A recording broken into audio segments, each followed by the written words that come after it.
Lá seu iate o esperava para levar à ilha paradisíaca. Passou 2 semanas felizes. E ao voltar, me deu uma garrafa de um vinho muito acima da minha classe social, um Petrus, que eu ainda não abri. É coisa típica de pobre, né? Quando ganha uma coisa cara, tem medo de abrir porque vai estragar. A gente ganha um perfume, uma coisa cara, a gente guarda. Não, depois vai ficar sem, né? Isso é típico de pobre. Cada vez que o avião sacode, eu penso isso, né? Nossa, não tomei o Petrus ainda. E aí ele me disse a frase que mostra como valores precisam de consciência. Ele me disse: Leandro, ela está apaixonada por mim. Eu fiquei admiradíssimo com a frase. Ele retira uma moça bonita, alta, magra, loira do interior de Santa Catarina, leva num avião particular, entope de champanhe Taittinger, coloca trufas e ela está apaixonada por ele. Surpreendente. Surpreendente. E eu disse a ele com toda sinceridade: meu amigo, você me conhece há mais de 20 anos. Se você me levar no seu avião para as Ilhas Baleares, ficar naquela casa a 15 mil euros a diária, servindo aquilo, eu me apaixono por você com toda certeza. E mais, garanti com toda sinceridade, faço coisas que ela não faria de jeito nenhum. O resto se resolve com xilocaína e outros psiquiatras. Não há problema. Há coisas mais dolorosas na vida. O que eu quis falar aos senhores é que consciência é tudo, do que eu quero, do que eu acredito, do que eu sei. Se eu for uma pessoa consciente, autônoma, se eu for uma pessoa pensante, crítica, analisada, que tenha dito com clareza o que eu gosto e eu não gosto pessoalmente, sexualmente, materialmente, eu raramente vou ser ofendido. Eu raramente vou deixar que um antipático me perturbe. E eu, com muita chance, vou transformar antipáticos em simpáticos, porque empatia é fruto de consciência e sabedoria. Não de estudo, mas de consciência e de sabedoria. Empatia é a chave não apenas para o outro ficar bem, mas para eu ficar também muito bem.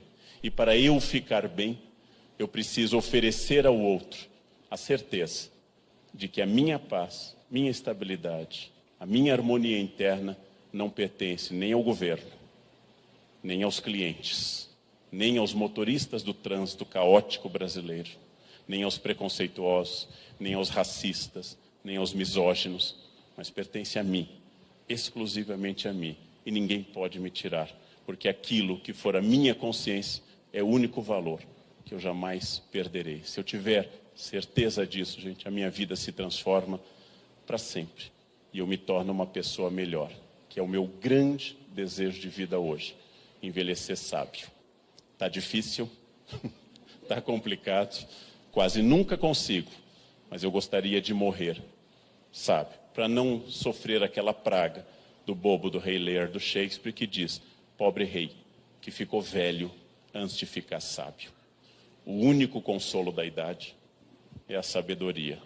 Minha paz me pertence. Tornem isso um mantra e a empatia com o mundo vai mudar abertamente. O dia que eu conseguir 100%, eu comunico a vocês. Não consegui, mas eu luto diariamente para tentar melhorar. Quero morrer sábio, empático com o mundo, porque é harmônico comigo. Esta é uma fórmula insuperável, mas é um esforço e é uma luta. E quem quiser, comece essa luta hoje, porque ela é possível de atingir o grau de equilíbrio caracterizado pela sabedoria. Muito obrigado pela atenção. Obrigado.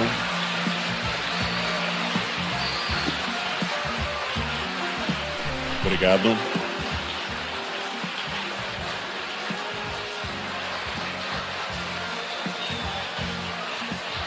Muito obrigado.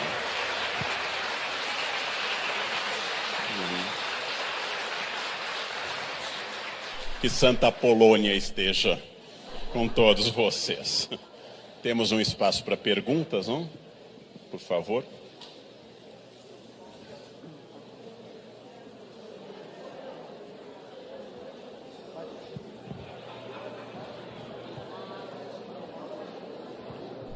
Leandro, a gente fala muito sobre empatia aqui, né? que é o tema do nosso evento esse ano. Eu queria te perguntar se você acha que grupos de pessoas reunidos em torno de causas sociais, você falou um pouco sobre isso no começo, mas se você acha que esse grupo de pessoas tem esse poder de transformação de uma sociedade. Queria que você discorresse um pouco mais sobre isso. Sem dúvida, é uma questão muito importante. Eu disse ontem no Roda Viva, refletindo sobre uma tragédia brasileira, um playboy não agride uma pessoa. Um pequeno grupo de playboys toca fogo num índio, numa parada, o índio Galdino, numa parada em Brasília. Por que que um ser humano toca fogo em outro ser humano? Porque o grupo dissolve a responsabilidade. Por isso, estudam todos os especialistas em psicologia das massas, como Reich, no livro de 1931, A Psicologia de Massas do Fascismo, ou estuda Hannah Arendt, no livro Eichmann em Jerusalém, ao fazer a reflexão sobre a banalidade do mal, que o mal coletivo é sempre o pior de todos, porque dissolve a minha responsabilidade. Inversamente a isso, e indo ao encontro da sua pergunta, o bem coletivo reforça cada indivíduo, porque bem e mal são contagiosos, mas o mal tem o poder de ser uma septicemia, e o bem, infelizmente, tem o poder de contágio mais lento. O bom exemplo e o mau exemplo são contagiosos, ambos. Pela nossa experiência, geralmente o mal numa rapidez assustadora, e o bem também é contagioso. Logo, quando eu reúno pessoas para fazer o mal, eu dissolvo a individualidade do ego de cada um. Quando eu reúno pessoas para fazer o bem, eu reforço a individualidade do ego de cada um e potencializo o bem, que passa a ter um caráter exemplar, um caráter de busca do coletivo. Bens coletivos, causas em comum, são absolutamente sedutoras, importantes e contagiosas. Por isso a importância de uma atividade coletiva para criar empatia, porque sozinho é muito mais difícil. Quando você vê um auditório unido por pessoas com a mesma questão e o mesmo objetivo, você entende que você não está sozinho, que tem um caráter exemplar, e isto vai se multiplicando.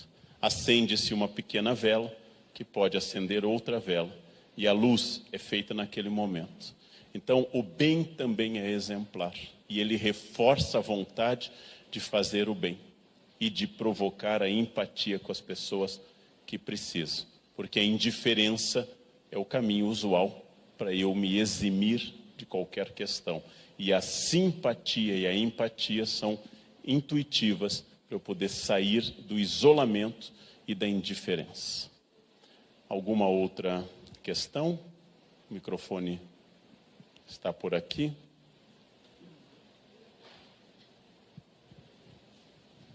Lá tem alguém querendo, então precisamos fazer circular o microfone. Eu também tento, todo dia, ficar nessa luta. Mas como é que a gente luta contra as instituições? Como é que a moral de uma religião que diz que eu e meu marido somos uma abominação, que nós somos imundos, somos frutos de um aborto mal feito, e mesmo assim o cara ainda consegue ser eleito? Como é que a gente faz? Como é que a gente consegue? Perfeito exemplo. A primeira grande eleição registrada na Bíblia é quando o povo foi consultado entre Jesus e Barrabás. Vocês votam em Jesus, Filho de Deus Todo-Poderoso e bom, ou querem um ladrão e criminoso? E o povo gritou, Barrabás, Barrabás, Barrabás. Isso é para a gente perder um pouco da crença em eleições como expressão do bem ou da justiça. O insulto homofóbico, tomando uma expressão dos grandes especialistas no tema, ele é sempre o choque entre dois homossexuais, um que aceita e um que não aceita a sua sexualidade.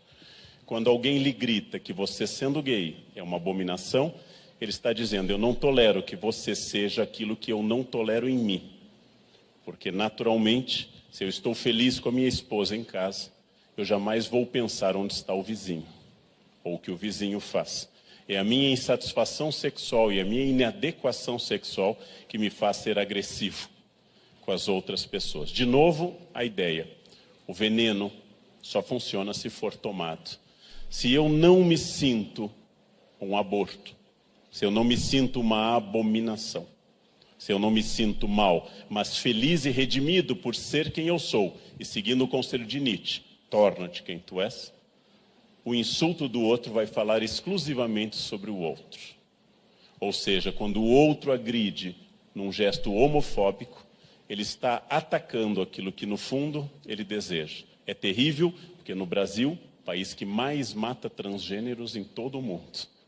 No Brasil, que mais ataca transgêneros, que não é o que nós estamos discutindo, estamos falando de relação homoafetiva, transgênero é outra questão. No país que mais mata transgêneros, você tem que ouvir que isso pode ser feito em nome de Deus.